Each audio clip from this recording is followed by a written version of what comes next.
Welcome to the Your Data Driven podcast.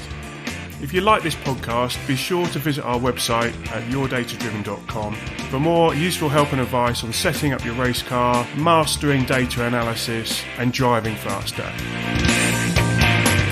Welcome to the very first episode. My name's Samir Abid.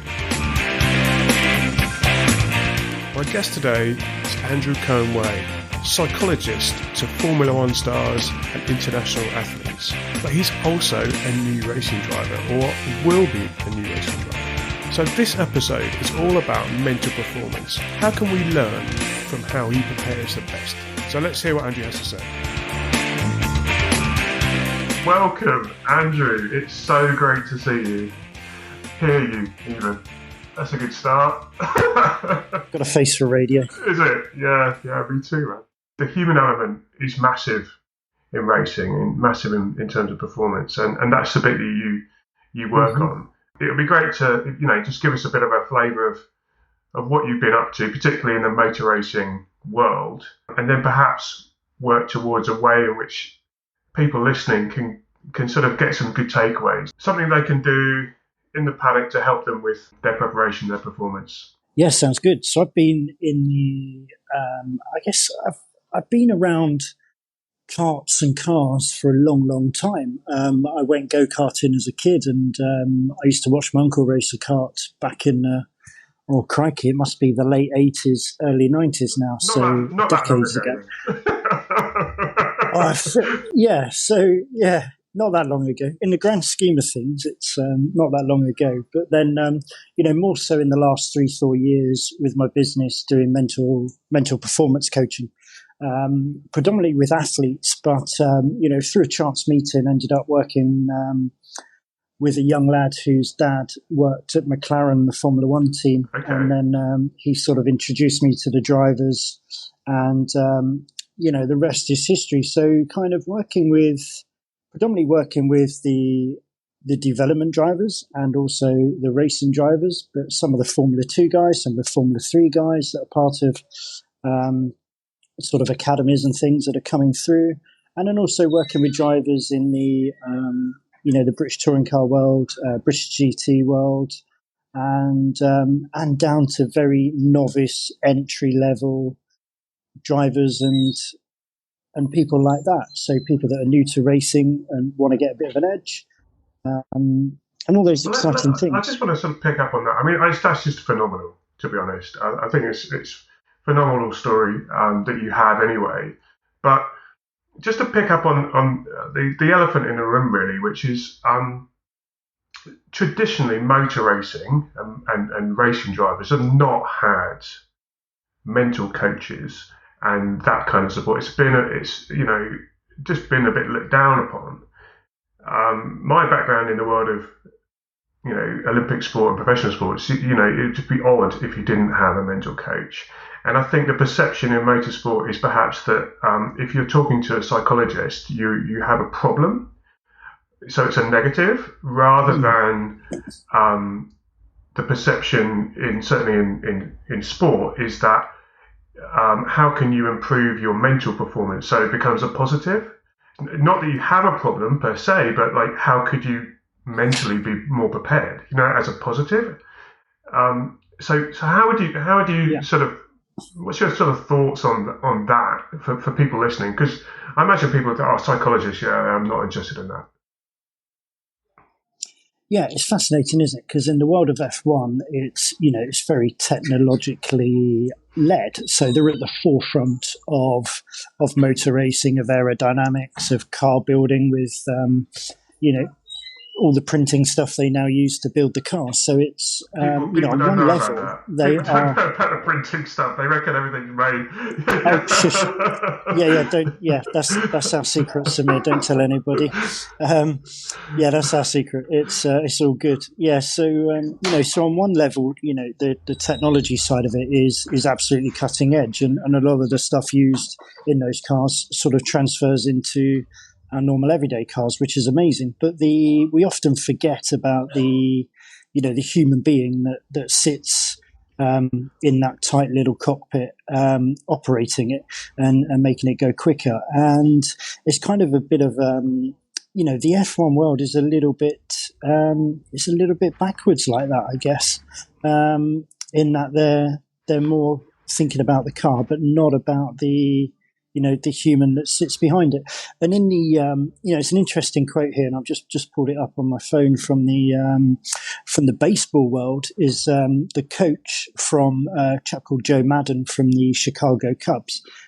He's got a saying that if you're not talking to a mental skills guy to get better, then you're crazy. So it's they put mental performance, sports psychology at the forefront of their game as a positive thing. So they're looking for their 1%. They're making sure that everybody is taking in information, everybody's taking in data in a way that works for them individually for the benefit of the team as a whole.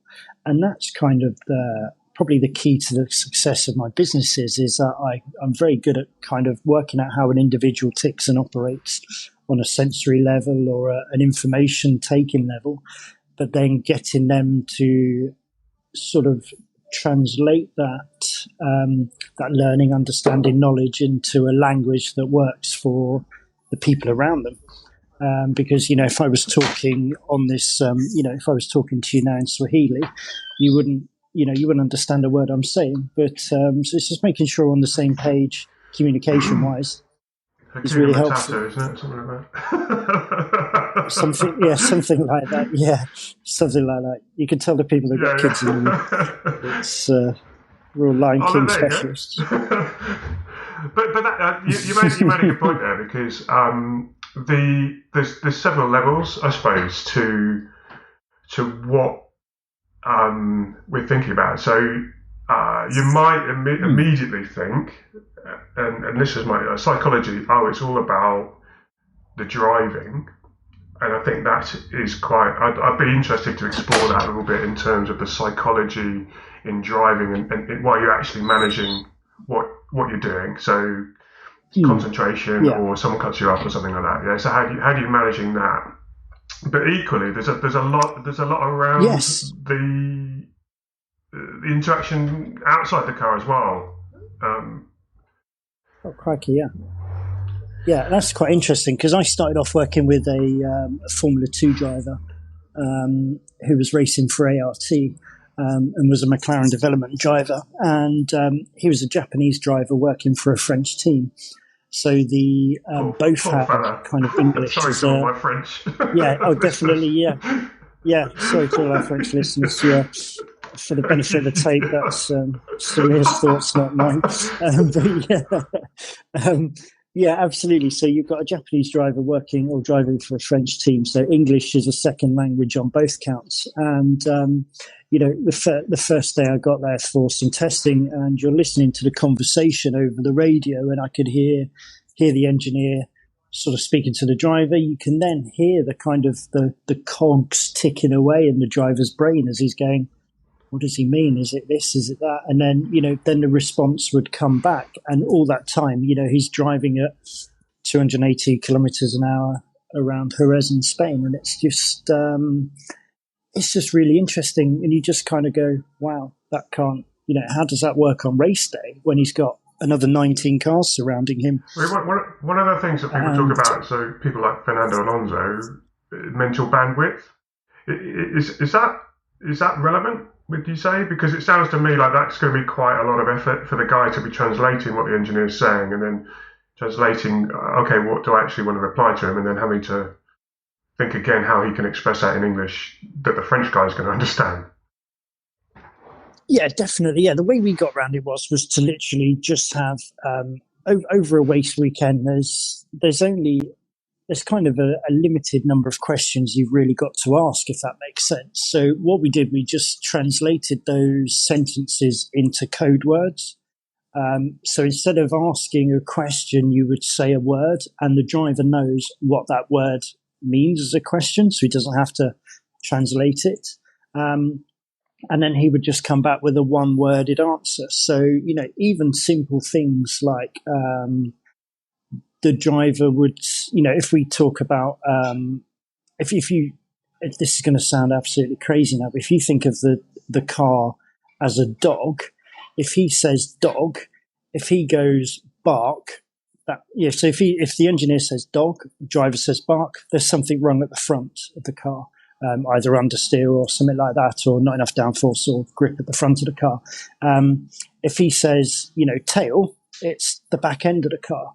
The engineer can just go dog, and he'll ask a question about the car, and he would say, yeah, barking, tail wagging, for a good sign, or tail down, for a bad sign. So you would know, you don't have to have that 15-minute conversation around what's going on. You can just have very simple, we got it down to just 10 words. So we would have the 10 most common questions. We would have a code word for each of them. Everybody would know them. And then the responses would be according. And it just takes a lot less thinking, and it's more precise. If they need more detail, yes, they can go into it.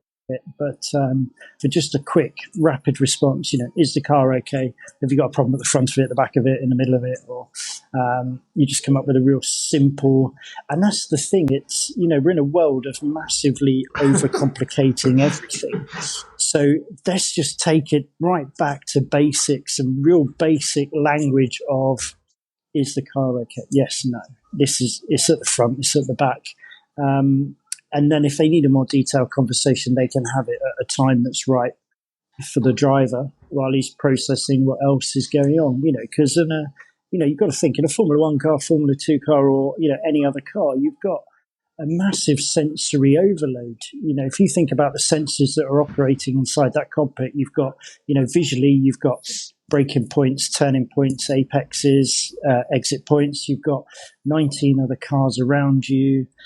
You're trying to look as far up the track as you can for the next corner. You've got all of that stuff going on. You've got all the data that you're taking in visually through your steering wheel. All those, 30 odd knobs and buttons. You've got to try and press the right one at the right time. Bit hit and hope. You've got all of that going on, sort of auditory-wise. You've got the sound of the car, the sounds of the other cars around you. You've got your own internal dialogue, which you're listening to, because we all talk to ourselves, right? So you've got that going on, and then you've got the kind of the kinesthetic feel of the car as well, because I think sort of 99% of racing drivers sort of drive the car through their backside. So you've got all that feel coming through the car as well, and the levels of the grip and the surface and just everything else going on. So it's a massive sensory overload. So to have somebody sort of rattling about War and Peace in your ear probably isn't the right thing or the best thing to help encourage that driver along. And we've seen, you see the Formula 1 commentary where the drivers just, certainly around circuits like street circuits like Monaco or Monaco and Baku, where they're real tight, and then, you're just heading into a real fast, tight corner or whatever it is, and the driver comes and, the engineer comes and asks you, how's the weather? And you're like, mate, I don't need that, and then crash. It just takes that concentration away at the wrong time, just because the engineer hasn't looked on the screen to see whereabouts on the circuit is the driver. You want to get him at the start of the straight when he's relaxing a little bit and he's got time to talk, as opposed to going through a real complex hairpin or chicane or something. So it's just going back to basics and just keeping everything simple. But this is about communication. I mean, So this is it. So going to that theme about, well, no one needs a psychologist.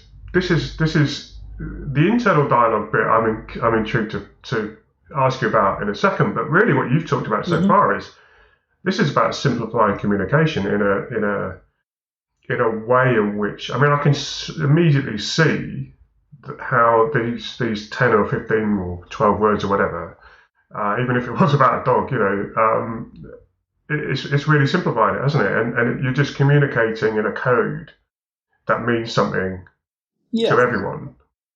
Yeah, definitely. Brilliant. Yeah. And I've got a high performance model, which, absolutely. I've got this high performance model that I've created over the years of working with, high end, high performers, Olympians, Formula 1 drivers, business people, all this kind of stuff.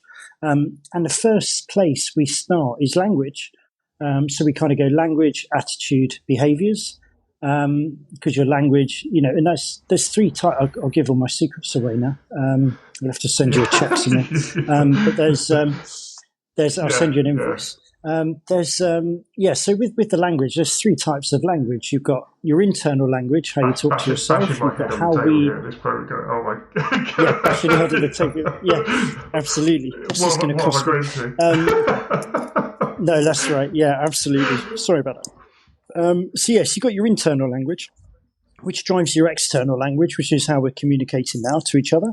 And then you've got your body language as well. So I look at body language. If you're thinking something internally, but your mouth shut, it's going to come out through your body. So if you're thinking, oh, I'm really bored, internally, but you're not sort of going, mate, I'm really bored listening to this. Your body language is gonna tell me, along with your eye access cues and stuff like that. So you got your internal drives your external and your body language. So everyone listening is now like fiddling around with that. No, they're all fiddling around with their body position, going like. Yeah, that's right. Yeah, just getting comfortable. Yeah, everyone's shuffling in their seats, moving around. I can see them now. Yeah, good stuff. I am watching you, so. Absolutely. So your internal drives your external and your body language, and then how you kind of talk to yourself is what kind of creates your mindset, and that drives your attitude then towards everything, and then your attitude towards something or somebody is what drives your behaviors. And then obviously those behaviors and attitudes, if they're not positive, that then affects your culture and environment. So your family, your friends, your teammates, co-workers, the list goes on. And which ultimately affects your performance. And there's two types. I look at two types of performance, mental and physical. And then it's those mental and physical performances which ultimately get you results. So it all comes back to the very beginning, which is ultimately how you talk to yourself is what's going to drive a high performer or a high performing result. And I think that's the fascinating thing. So let's sort of bring it into context of a scenario that many people listening will have experienced. Perhaps the first time they get into a car, maybe they're driving for the first time, and they're going out for a test or to do something. I mean, how what would you say to them in terms of this? Because theoretically, we can listen to this chat and everything you're saying. I mean, it's amazing, and but also makes sense. But equally, I'm thinking about how can I apply that now? I know, Andrew said, right, I need to be aware of my internal dialogue, but how can I really apply that? Yeah, the key thing with this with the internal language, ultimately is listening to it. So we all have a voice inside our head, right? That's normal. People often talk about the kind of negative, the positive voice that they have, or they talk about the angel and the devil as an analogy. But what ultimately there is no, what there is really is just one voice, and that voice is either going to filter for negative or positive things, depending on your kind of how your day started. So a lot of people talk to me about how they got out the wrong side of the bed, and that's kind of led them down this negative path throughout the day or the week. And I get that. If you get out of bed and you step on a piece of Lego in the morning, that's really going to hurt. But then you're going to go, oh, I've got out of bed the wrong side, I've stepped on Lego. Then you're going to kind of you're going to filter for every little bit of negativity in the world that's just going to ruin your day and ultimately everybody else's, because you just become a mood hoover and you just suck the life and positivity out of all those around you. So, the key thing is that there's a great video of some American Army general or major who says that, as soon as you get out of bed in the morning, make your bed, because then you've done something positive. You've made your bed, celebrate that, then go clean your teeth because you're winning. You're on two positives. But that's that kind of internal stuff. The key thing is to listening to it and listening to yourself. And I don't suggest you kind of answer yourself back, because people will think you're mad. But the key thing really is listening to why am I thinking that thought? Why am I nervous about that? Why am I worried about that? And I've just done that recently when I jumped in a car sort of for the first time properly this week. I hesitated to mention oh my God. I thought, I knew it was, there's more than one elephant in the room here, Samir. We know that. I was going to be kind to you. I was going to be like, we'll give him he's the professional, No. I've got to practice what I preach. So so on Tuesday, just a couple of days ago, I jumped in a race car for sort of the first time in a while, where I sat my ARDS test, my racing driver's license. Which and how did that go? Did you get it? Oh, very well, yeah, 100% on the written exam, which was amazing. So I was happy with that. And the instructor who was with me got out of the car in one piece. We didn't kill anybody. We didn't kill the car. Great work. So I think the fact that he was conscious and breathing at the end of it was, and he didn't change his underwear. So it was all good. So so positive. So my license gone off. Hopefully that'll be back next couple of days. But so I'm then jumping out on so I'm jumping into a race car that's got a manual gearbox. I haven't driven a manual gearbox for probably a year and a half. So you've got a lot of unknowns and a lot of variables in the car. It's literally into a car that I've never sat in before, never seen before. I've got a brand new helmet on, brand new gloves. I look like a proper noddy novice. I'm proper all the gear and absolutely no idea. But that's your internal. So this is the thing, though. This is what you're saying. This is your internal absolutely. voice telling you, because no one actually has noticed. Yep.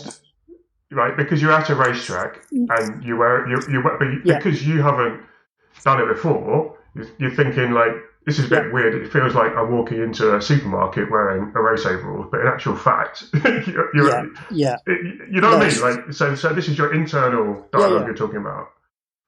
Definitely. Yeah, absolutely. Yes. This is my kind of perception of what everybody else is thinking is running through my brain at a million miles an hour, and I consciously made sure that when I bought my new helmet, gloves and stuff, that the shop kept the box, so that I didn't arrive with a box, with my helmet coming out of a brand new box and stuff. So to try and look like I've been before. But ultimately I'm there as a novice to do a driving test. So the instructor and those that know I'm a novice, so I don't really have to go out and impress them. All my job is to get them around safely and just drive the track in a consistent way. But there is a little bit around you that goes, I want to show this guy that I can drive and I'm capable of being a racing driver.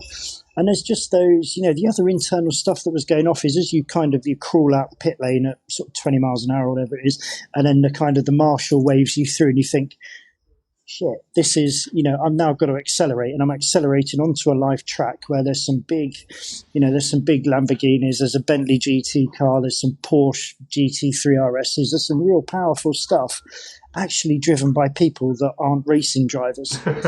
They're just doing a test day.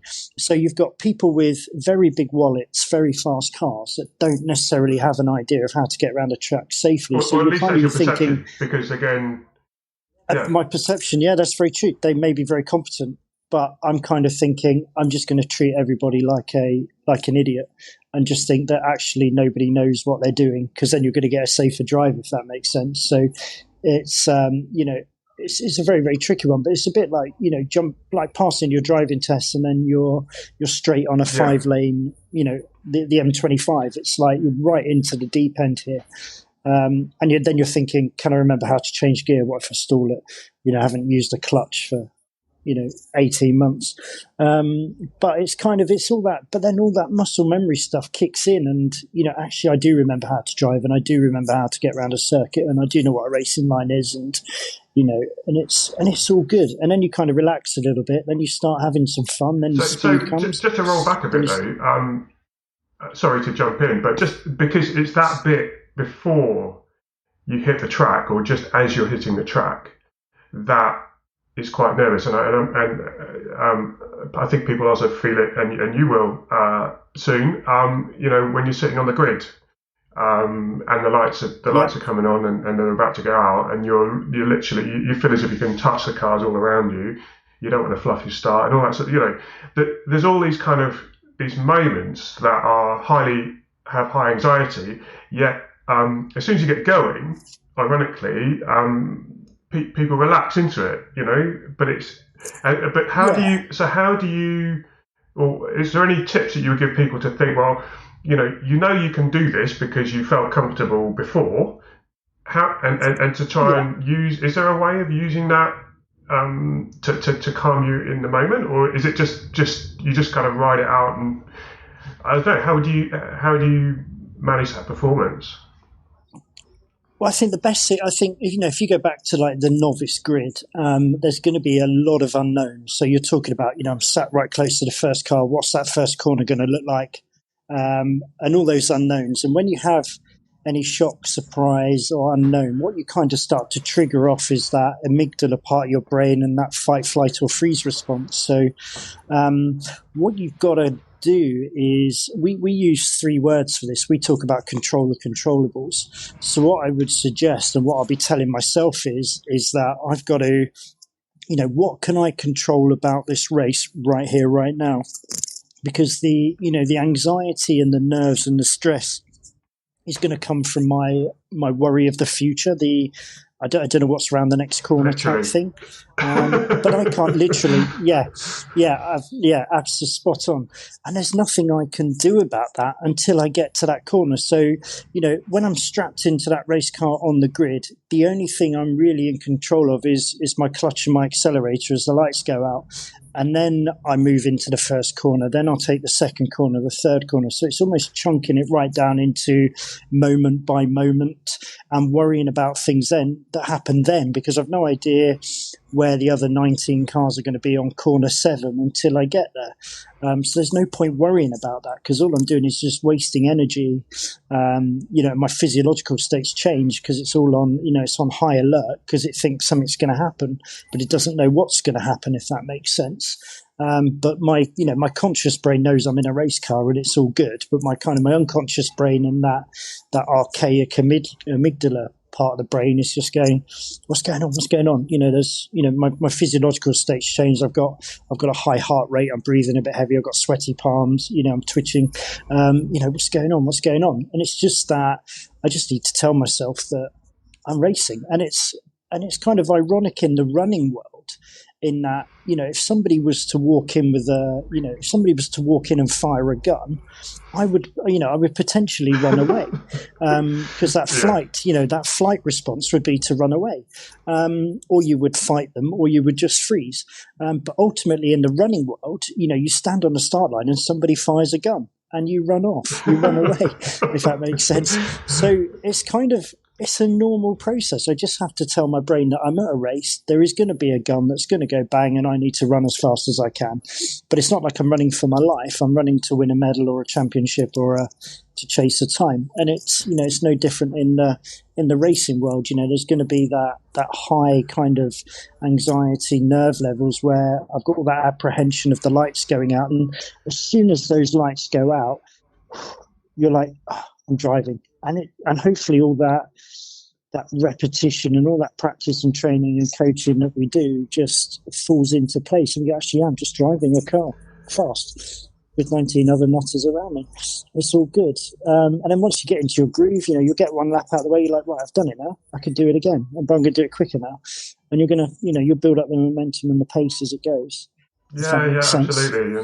But a lot of it's just the unknown, really, but there's no point worrying about that till it comes. So I suppose you mentioned the repetition. I mean, that's where experience comes in. I think even with experience, people still get nervous, and many people say that's a good sign. If you're not nervous, then you're not really at the you're not really there. Well, yeah, no, absolutely. And there's, we know physiologically, so from the, I always say from the neck down, physiologically, the difference between somebody that's nervous and somebody that's excited, there is no difference, really. There is no difference in physiological state. The only real difference is how we're talking to ourselves internally. So if I was excited, so somebody who's nervous is kind of, their internal dialogue is worrying about what's going to go wrong. What if I stall? What if I hit somebody at the first corner? What if I get taken out? What if, it's all those what if scenarios. But somebody that's excited is kind of excited about what can go right. I'm going to get a great start. I'm going to hit that first apex. I'm going to get my overtakes here and here. And that is the difference. So nervous and excited, there is no difference. If you think about it in a bungee jump context, if we were stood at the top of a cliff with a rope around our ankles and we were going to jump, the person who's nervous would be worried about, what if I hit the floor? What if the rope's not attached? What if it's not tied on? What if it's too long? Whereas the other person would be going, this is going to be amazing. I'm going to jump. It's all going to be okay. And I can't wait to tell everybody how amazing. You mentioned the bungee jumping. I've never done it, but I understand that a lot of people, they do it, and then as soon as they've done it, they want to go straight and do it again. Because it's a rush. It's a good positive rush. So I'll have a bit more of that. Yeah, and if you think about kids, those people that've got kids, if you put, you'll have a child who's wants to go on the bouncy castle or something, or wants to go on a roller coaster or something, and they'll be absolutely, they'll be really nervous and terrified about going on it. But then what you find is that once they've had a go, you can't get them off because they love it, and then you spend all your day at the fun fair on the teacups, whereas an hour ago they were screaming blue murder that they didn't want to go on it. And it's but yeah, it's just that once they know it's okay and it's safe and it's good fun, they'll keep going and going and going. From my experience in the world of sport, there's a good friend of mine, and he has a concept of he's not a psychologist, but it's quite poignant. He has a concept of owning the start line. And if you think that through, it's a case of you want to be owning the start line. You just want to in terms of a sort of psychology, but equally confidence. Because at the end of the day, what we haven't really touched on yet is it's not just about you. You're in a competition.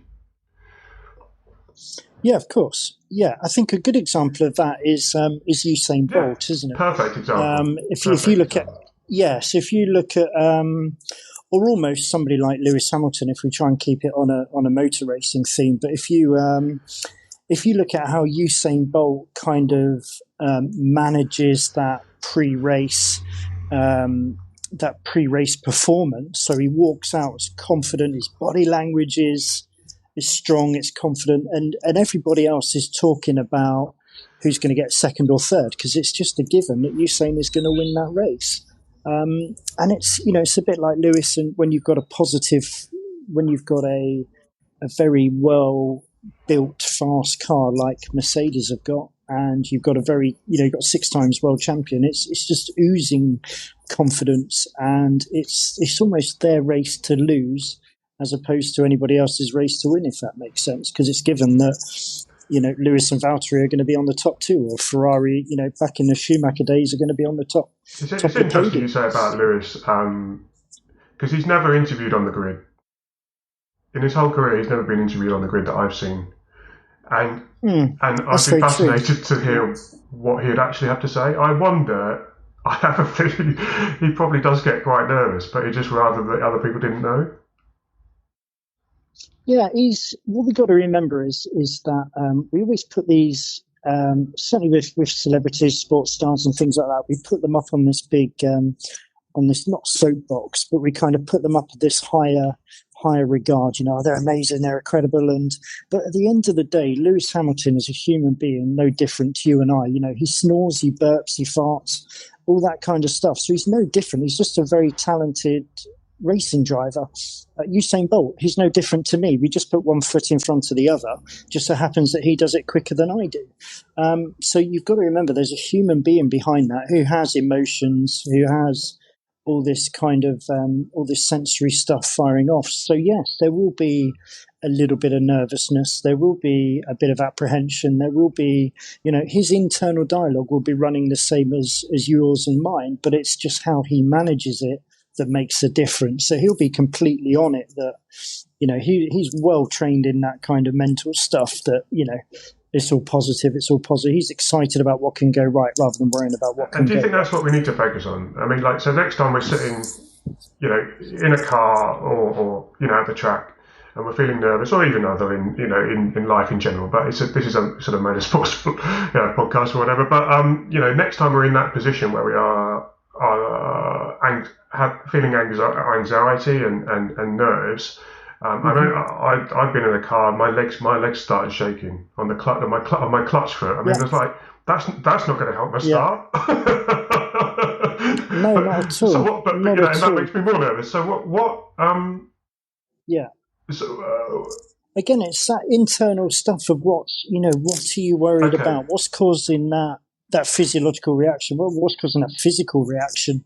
It may just be that your seat is just like half an inch out and you quite just haven't got your foot sat on the clutch pedal right and it's just twitching slightly. There'll be something Well, you feel going all on, right but here. it's I mean, that I feel kind all of, right here. So I'm sitting there. I've got this like leg spasm going off when the grid's about to go. You're surrounded by 20 cars. Just thinking, yeah, but I've done this before. I shouldn't. yeah. No, that's right. But again, the thing is, nobody else can see that, Well, only you. So again, it's how you quickly transform that, oh my God, my leg's shaking, into, right, let's just get off the grid and get going. Then you start dominating the grid because you can't see body language in a car, can you? But you can dominate other drivers with your car's body language. We used to do that in my police days when we were driving. I could position my car in a place that quite aggressive. sort Yeah. of dominates the car in front. Yeah, sort of more aggressive. So you can, you can show your body language in a car, or show the car's body language as such. But nobody knows what's going on inside your cockpit. So again, don't worry about it. Well, It's just or try and yeah. understand what you're I worried think about. that's almost more helpful, isn't it? So, just because you say like don't think of a carrot, for example. You can't not think of a carrot. So it's Yeah, to say, to flip it and say that's okay. So not beat yourself up, and equally think that's think of the positives. That means yeah, um, what could this you're going to nail this start um, or I don't know. I mean, I'm trying to put myself in that position now and think, okay, I'm sitting on the grid, I'm nervous. What should I think in terms of my internal dialogue? yeah. And I would be, again, it comes down to control the controllables. So what can you do about it right here, right now? And that is the thing. And it's kind of I would sort of be thinking, right, my leg's shaking. There's not a lot I can do about it. I could give it a smack or something and see if that puts it into another kind of reaction. But you would just be like, right, it is doing what it's doing. Let's just focus on the lights. Just get a head around the lights. Just make sure, distract yourself. Just play with your harness or tweak your gloves or your visor or your helmet or whatever you're doing, and just kind of go, right, let's just make sure I get a really good start. Let's just, or even just, as simple as putting the car into neutral, taking your foot off the clutch, giving it a shake, putting it back down in a more solid, get a different plant of the foot That's what on I the did clutch. actually, and it worked. So yeah. So just kind of take your, almost just quickly if you can. Obviously, if the lights are coming on, you ain't going to take your foot off the clutch, and you've just got to go with it. But even if your leg is shaking as the lights go out, you're only going to lose 0. Whatever of a second. Then it's right. It's over. Focus on the cars. Focus on the first corner, and I think your thought. Sorry, your thought there on controlling the controllables, and thinking of it like in a happy way. It's a bit like you force yourself to smile and you actually feel happier. That weird course, kind of even when you're really down in the dumps, if you actually just smile, it makes you feel happy. I don't know. I still have no idea how that works, but anyway. Well, it's just smiling is amazing. There's a really good Spike Milligan poem about smiling and the infectiousness of it. It's really, really good poem. Just makes me chuckle because it's like I saw somebody smile and it made me smile. Then I went round a corner and I realised that somebody else was smiling because they saw me smile. That's lovely. So it's it's amazing. One thing, just smiling's good. I'm smiling right now. I just to sort of flip it a bit. So I've talked about you controlling yourself as an individual and your driver, but what a lot of people listening won't be driving. They'll be part of a team, or might be mum and dad. They might be friends. They might be running a team, looking after other people. So what? Yeah. How can with an interest in the driver performing, in some way. So what? Of course. What would you say? I mean, is there any advice you could give those people in terms of what they would say to the driver? Yeah, again, it depends. The key thing about all this stuff, and again, coming back to the key of the success of what I do, is understanding how your driver ticks and operates. So if you know your driver, and I've got a really simple questionnaire that does this. So I kind of look at, are they an auditory person? Are they a visual person? Are they a kinesthetic person? And things like that. Because if they're an auditory person, you saying something is going to have an impact. Work that out? Positive. Well, yeah, I've got this five question questionnaire which does it for me. So I just send that to people. Giving the secrets away. Just roughly. I know you can. Yeah, definitely. It's just listening to what the person talks to you about. So when you ask somebody a question, if you get if you ask somebody a question, they go, "Oh, I like the sound of that." Okay. So the key word in there is sound. So they'll go, "Oh, that sounds really good." And you go, they're an auditory person. They're going to hear it. Or, yeah, it feels, how did your race go? Oh, it felt really good. You go, feeling, kinesthetic. Or, how did that race? Oh, that looks really good. And you go, looks, bingo, visual. Bingo. So on a big basic level, you can get away with it. But there is a complex kind of a more complex questionnaire you can do that does kind of go into that a lot more, and it gives you a kind of grading across all the levels, because we're not just visual, we're not just auditory. We have all of these things firing off, but it's just making sure you tap into the right ones. So, if they're a kinesthetic person, just giving that person a hug, just giving them a pat on the back could make the difference. I mean, is there anything like not to do almost, like, because I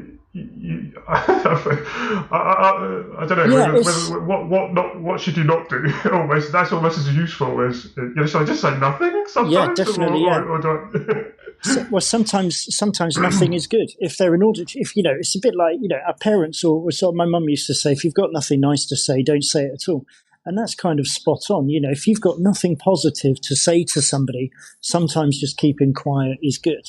And what you've got to be careful, we have something called, when I'm working with young athletes, I tend to end up doing more work with the parents, because what you find is that a parent will come to me and say, "Oh, Johnny, 10-year-old, they're really nervous. They're really, they're really anxious and all this. They're really stressed and all this kind of stuff." And actually it's we talk about perception is projection. So whatever you're perceiving is often what you're projecting, if that makes sense. So if you are really nervous as a parent, you're going to be projecting all this nervous kind of energy onto your kid. And it's almost like looking into a mirror. If you're nervous, you're going to see nervousness. So almost the key is almost to not portray your nervousness or negativity onto that person, if possible. If there's something not right with the car, but you don't want to tell the driver, you've almost got to blag your external body language and emotions and things like that to let them know that everything's okay. I mean, and just not project. Let me give you an example, right? So it might be that you've got a new driver and they're really not getting the most out of the car. They might be quite vocal, however, about saying the car has some problem. Yet that there's more to come from the car before. Yes, there might be something with the car, right? But equally, there's probably more to come from the driver. So how do you approach that? Because that's quite a tricky one, I would say. Yeah, it's that. It all comes down to how your driver ticks and operates, and that kind of knowledge and understanding. And if you're a good race engineer and you know your driver, you will be able to extract the information to help you to make that car perform better. And that's the key to it. It's spending time with that driver and understanding that kind of that language they use and how they get that information and evidence across of what's going on. So in your experience, the parents or that external factor is quite significant in terms of the impact it can have on the athlete, particularly in terms of how their own feelings are mirrored effectively by the athlete. So if you're nervous as a parent, your athlete's going to feel nervous. Absolutely, yeah, because they're just going to see that you're nervous and worried, so they're going to be thinking what they're worried about, what they're nervous about. and then it's just going to add more to their own nerves and things like that. And it's, like I say, we joked about the mood hoovers, but if you see somebody walk into a room, or your boss walks into the office and they look like thunder, you just think, oh, what's coming? And then you'll just feel yourself close up and go, oh, don't talk to me. Just keep walking, and you just know there's going to come a barrage of negativity. But then if you see, but again, on the flip side of that coin, if you see, positive Polly walk in the office, you go, oh, here she comes. She's really happy. You're like, oh. So it's kind of finding that balance of, of just being positive, but without going too far in either direction. You don't want to be Tigger on speed, because, you're going to end up crashing eventually.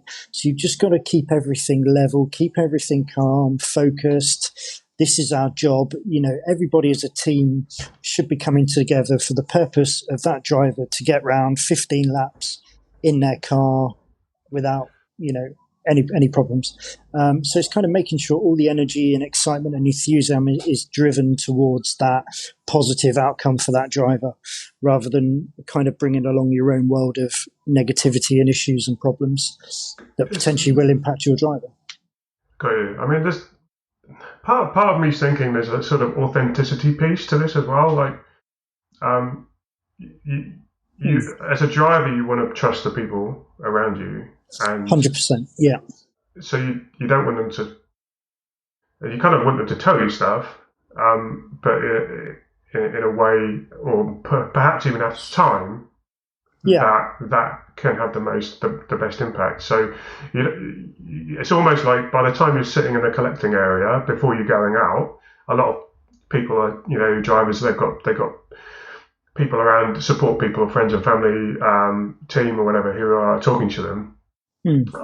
My guess is that's not the time to start a new conversation. You should have already had the conversation about what the expectations are and how the car is likely to behave and that kind of thing. And then at that point, it's good, because this is about having fun, right? Of course, ultimately. Because I mean, everyone listening here, well, I would say 90%. This is a hobby. We forget that sometimes. It should be about having fun. So how can we do that? That's a real interesting thing to me, because we talk about and certainly as parents, we often tell our children it's all about the taking part, isn't it? It's not about the winning. But to be honest, it's crap. It's all about the winning. I think losers talk about it's about the taking part, because ultimately we are competitive.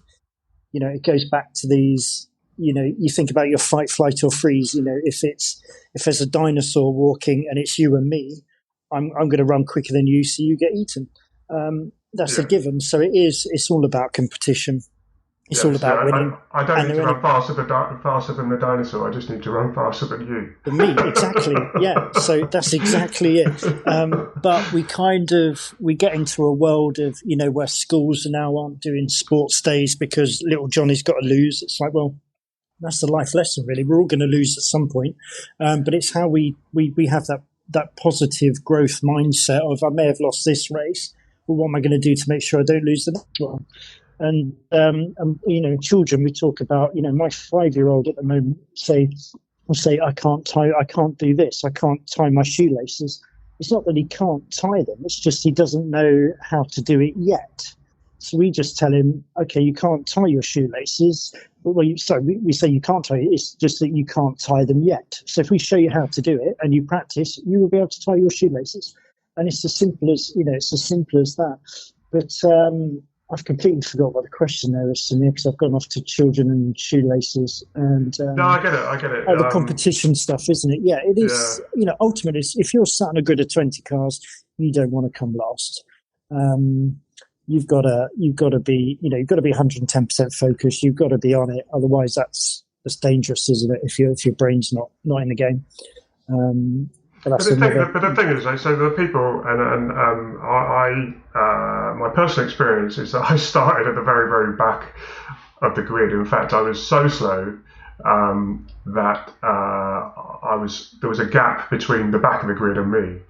for my first race, which was a bit of a shock to the old ego. To be honest with you, but I still had fun at the end of the day, and I didn't win for several years, in fact, but I kept going every day, and I felt improvement, and for me that was a win.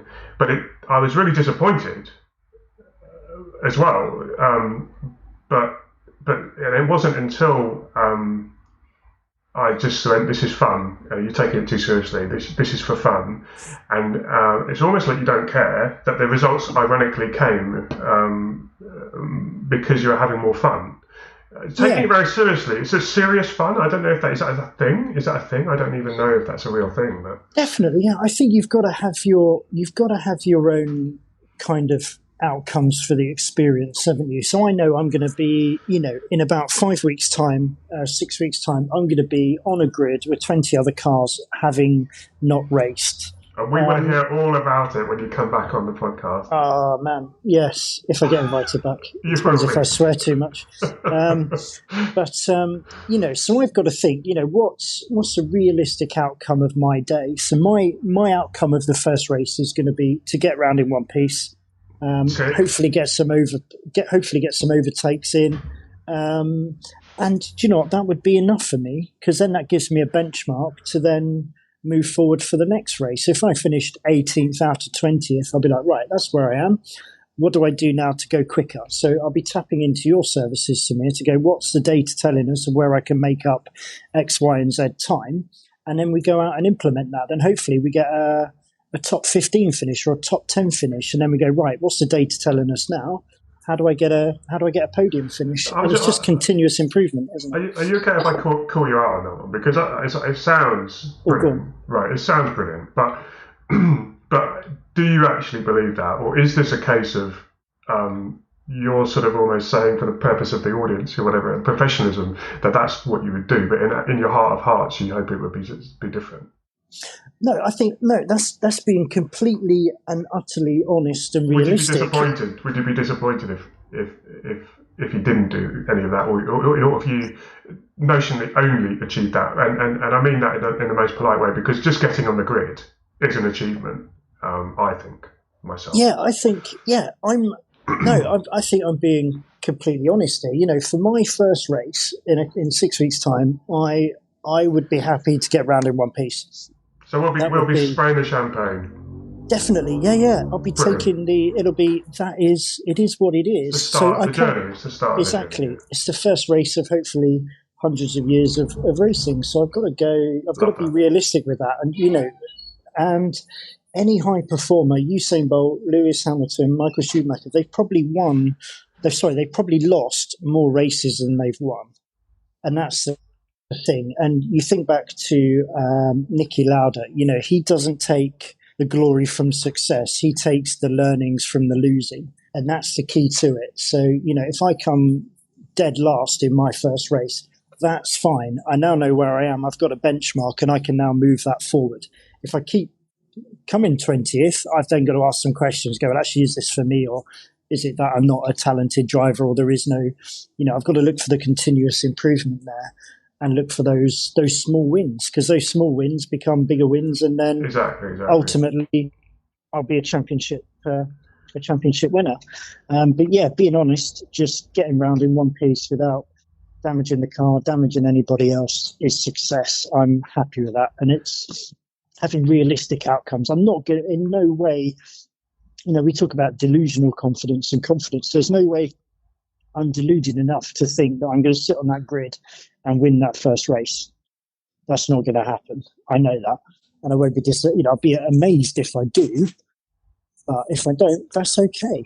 You've got to be able to win it. I think that's the first thing. And I think that's the thing about being on the grid.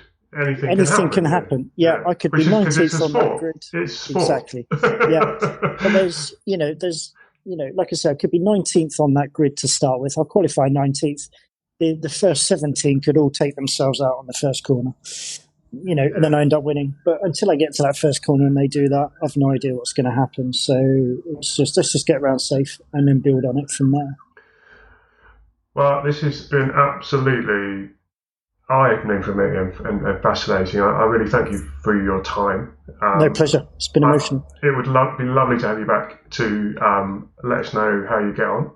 Of course, and see if we can do a little bit of like retrospective and go, how was that first weekend, and how did you manage those nerves, and maybe there's some more thoughts you'll have had by that point that people will be interested in. Absolutely, yeah. If you're happy to have me back, ask the listeners if they don't want me back. I'm happy not to come back. But